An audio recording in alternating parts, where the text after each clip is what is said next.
Você vai se assustar quando entender o tamanho real do problema financeiro envolvendo o Corinthians e o Memphis, porque os números que surgiram agora não são opinião, não são boato e não são exagero de rival, são fatos. E eles explicam muita coisa que está acontecendo nos bastidores do clube neste momento.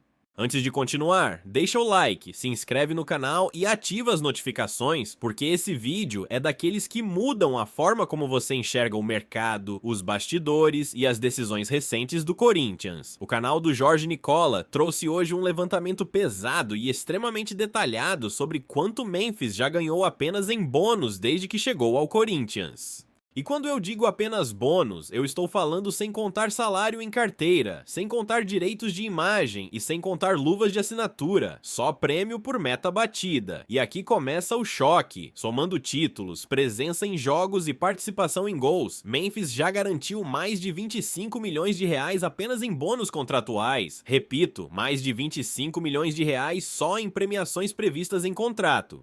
Só os 3 títulos conquistados nesse período renderam ao atacante um valor fixo por conquista. Cada título garantiu pouco mais de 4 milhões e 700 mil reais. Isso significa que Paulista, Copa do Brasil e Supercopa asseguraram ao holandês mais de 14 milhões de reais livres de imposto apenas por levantar taça. E não parou por aí. Memphis também bateu metas de presença em jogos, garantindo mais de 6 milhões de reais adicionais. Além disso, acumulou bônus por gols e assistências que somaram quase 5 milhões de reais. Ele ficou a apenas um gol de atingir a meta máxima dessa cláusula, o que teria elevado ainda mais esse valor. Somando tudo isso, o total chega a algo próximo de 25 milhões e 200 mil reais apenas em bônus. E agora vem outro dado que assusta ainda mais. Dividindo esse valor pelo período em que ele esteve no Corinthians, algo em torno de 16 meses, dá uma média superior a 1 milhão e 500 mil reais por mês, apenas em prêmios. Repito, apenas em bônus, fora todo o resto. E enquanto isso, o Corinthians segue com dificuldades para honrar esses pagamentos. Antes mesmo do título da Supercopa, a dívida do clube com o jogador já ultrapassava 30 milhões de reais. Com os novos bônus acionados, esse número já se aproxima da casa dos 35 milhões de reais. A diretoria chegou a sugerir um parcelamento que se estenderia até 2028. A resposta do staff do jogador foi direta: nessas condições, não aceita. E é aí que o cenário começa a ficar ainda mais tenso. Ao mesmo tempo em que o Corinthians tenta administrar essa situação delicada com o Memphis, outro nome começa a ganhar força no mercado europeu e pode virar protagonista da próxima grande venda do clube: Breno Bidon. Com apenas 20 anos, o volante vive um momento de crescimento absurdo, principalmente sob o comando do Dorival Júnior. Já é observado por diversos clubes europeus e está em processo avançado para obter cidadania europeia, o que pode elevar ainda mais seu valor de mercado. E quando isso acontecer, a pergunta deixa de ser se ele será vendido e passa a ser quando. Mas calma, na próxima parte eu vou explicar por que a situação do Bidon pode ser decisiva para o futuro financeiro do Corinthians, quanto o clube pode pedir por ele e como tudo isso se conecta diretamente com o caso Memphis. Agora a gente entra no ponto que liga todas essas histórias e que explica por que o Corinthians está diante de uma decisão pesada, talvez a mais importante dos últimos anos fora de campo, porque o caso Memphis não é isolado. Ele é consequência direta de uma gestão que apostou alto sem ter caixa para sustentar. Quando o Corinthians fechou com o Memphis, o contrato foi estruturado com metas extremamente agressivas. Bônus por títulos, bônus por jogos, bônus por gols e assistências.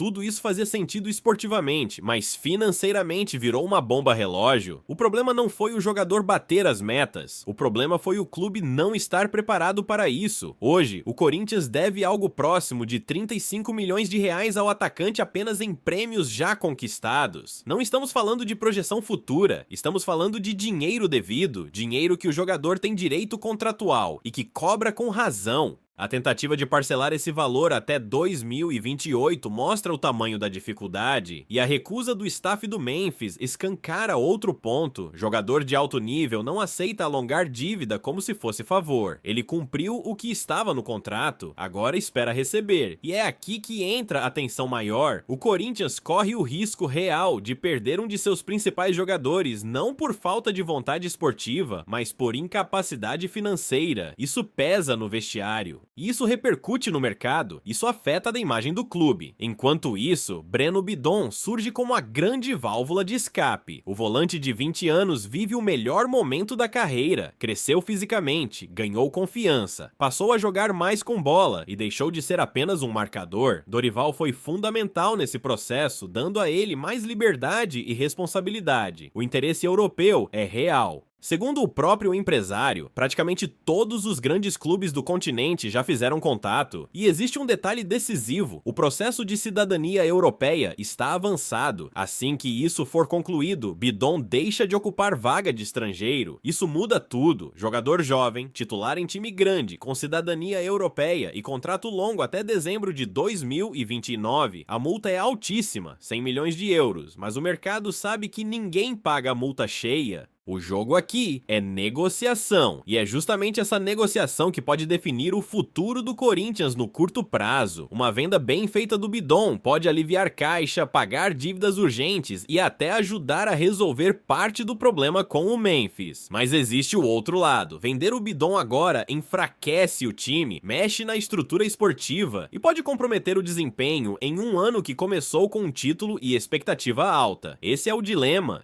segurar o jogador e correr risco financeiro ou vender cedo para respirar e reorganizar. E não é só o Bidon, outros jogadores também começam a despertar interesse. O mercado europeu vai esquentar, propostas vão aparecer e o Corinthians vai ter que decidir rápido se prioriza competitividade máxima ou sobrevivência financeira. Na próxima parte eu vou falar exatamente disso. Do que o clube tende a fazer, qual cenário é mais provável, como Dorival entra nessa equação e por que as próximas semanas podem definir não só o elenco, mas a temporada inteira. Agora vamos falar do cenário mais realista, aquele que está sendo desenhado nos bastidores e que muita gente ainda não quer encarar de frente. O Corinthians dificilmente vai conseguir sustentar o elenco atual sem fazer ao menos uma grande venda nos próximos meses. E isso não é pessimismo, é matemática. A dívida com o Memphis não é um detalhe contábil, ela pressiona fluxo de caixa, afeta planejamento e trava movimentos no mercado. Enquanto essa pendência existir, qualquer negociação de reforço fica praticamente inviável, o clube fica amarrado, e é por isso que o nome do Breno Bidon aparece com tanta força internamente. Ele reúne tudo o que o mercado europeu procura: juventude, desempenho recente em jogo grande, regularidade, contrato longo e potencial de valorização imediata.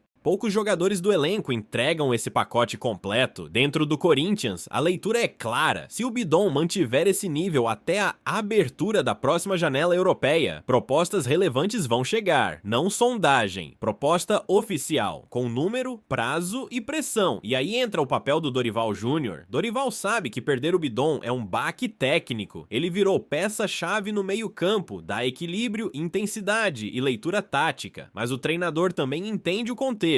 Ele já viveu isso em outros clubes, sabe que às vezes o planejamento esportivo precisa se adaptar à realidade financeira. Por isso, o que se comenta nos bastidores é que o Corinthians já trabalha com dois cenários. Um com Bidon até o fim do ano, apostando em campanhas fortes nas Copas. Outro sem Bidon a partir do meio da temporada, com reposição interna e ajustes táticos. Nenhum deles é ideal, mas um deles pode salvar o clube financeiramente. E é aqui que a situação do Memphis volta para o centro da mesa, porque uma venda bem feita do Bidon poderia destravar negociação com o atacante holandês, não necessariamente quitar tudo, mas mostrar capacidade de pagamento, boa fé e organização mínima. Isso muda o discurso. Jogador que vê esforço real tende a negociar, jogador que só escuta promessa tende a sair. O Corinthians sabe disso. Por outro lado, existe o risco esportivo. Se vender Bidon cedo demais, o time perde intensidade,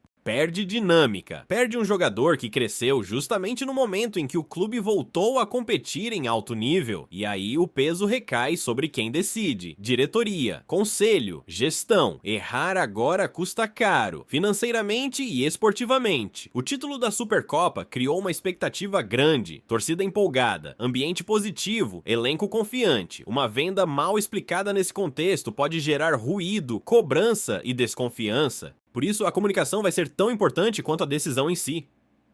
Se vender, vai ter que explicar. Se segurar, vai ter que bancar. O que não dá é empurrar com a barriga. Porque o problema do Memphis não some. Ele cresce. Bônus continuam sendo ativados. Dívida aumenta, pressão externa cresce e o mercado observa tudo. Na próxima e última parte, eu vou fechar esse cenário mostrando qual caminho parece mais provável hoje, o que o Corinthians precisa fazer para não repetir erros do passado e qual é o verdadeiro risco se o clube tentar ganhar tempo sem resolver o que precisa ser resolvido agora. Agora é hora de fechar o quebra-cabeça, porque tudo o que foi falado até aqui aponta para uma verdade que o Corinthians não pode mais ignorar: o tempo acabou. Não dá mais para empurrar decisão difícil esperando que um milagre resolva o caixa ou que um título esconda os problemas. O caminho mais provável hoje é claro: o Corinthians vai precisar vender, não por vontade esportiva, mas por sobrevivência financeira. E entre todos os ativos do elenco, Breno Bidon aparece como a peça mais valiosa, mais líquida e mais desejada pelo mercado europeu. A tendência é que o clube tente segurar o jogador até o meio do ano, aproveitando competições de mata-mata e o bom momento técnico, mas se chegar uma proposta forte, a pressão vai ser enorme para aceitar, e essa proposta não precisa ser próxima da multa para ser considerada boa. Ela precisa resolver problemas imediatos, resolver caixa, resolver folha, resolver dívida e principalmente destravar o impasse com o Memphis, porque o Corinthians hoje vive um paradoxo perigoso. Tem um jogador decisivo, líder, vencedor, mas não consegue honrar o contrato que assinou. Isso desgasta a relação, cria ruído interno e passa uma imagem ruim para o mercado. Clube grande não pode virar referência de atraso e renegociação forçada. Se o Corinthians usar uma venda estratégica para mostrar organização, capacidade de pagamento e respeito contratual, muda o jogo, não só com o Memphis, mas com qualquer outro jogador que pense em vir no futuro. Agora, se tentar ganhar tempo, parcelar até 2028, apostar em desgaste e esperar que o atleta aceite, o risco é alto, muito alto. Pode perder o jogador, pode sofrer ação judicial e pode agravar ainda mais a crise. E tudo isso acontece justamente em um momento em que o time voltou a ganhar, voltou a competir e voltou a gerar identificação com a torcida. Desperdiçar esse timing seria repetir um erro histórico do Corinthians: ganhar dentro de campo e perder fora dele. O alerta que vem do vídeo do Nicola é claro: o problema não é o Memphis ganhar muito, o problema é o Corinthians prometer sem ter como pagar. O problema é estrutural, não individual, e isso serve de lição para o futuro. Contratos precisam ser realistas, metas precisam ser sustentáveis, planejamento esportivo precisa andar junto com planejamento financeiro. O Corinthians ainda é gigante, isso ficou provado em campo, mas gigante também precisa ser responsável. As próximas semanas vão definir muito mais do que elenco, vão definir credibilidade, estabilidade e rumo institucional. Ou o clube encara a realidade agora e faz escolhas duras, ou vai continuar vivendo de soluções improvisadas até a próxima crise estourar. A torcida fez a parte dela, empurrou, apoiou, lotou o estádio e comemorou o título. Agora a bola está com a diretoria. E eu quero saber de você, fiel. Você venderia o Breno Bidon para resolver o caixa ou seguraria mesmo com o risco financeiro? Acha que o Corinthians tem condição de manter o Memphis ou esse contrato já nasceu inviável? Comenta aí, vamos debater. E antes de sair, deixa o like, se inscreve no canal e ativa o sino. Isso fortalece o conteúdo e ajuda a levar informação de verdade para mais corintianos. Aqui a gente não foge da realidade. Vai, Corinthians!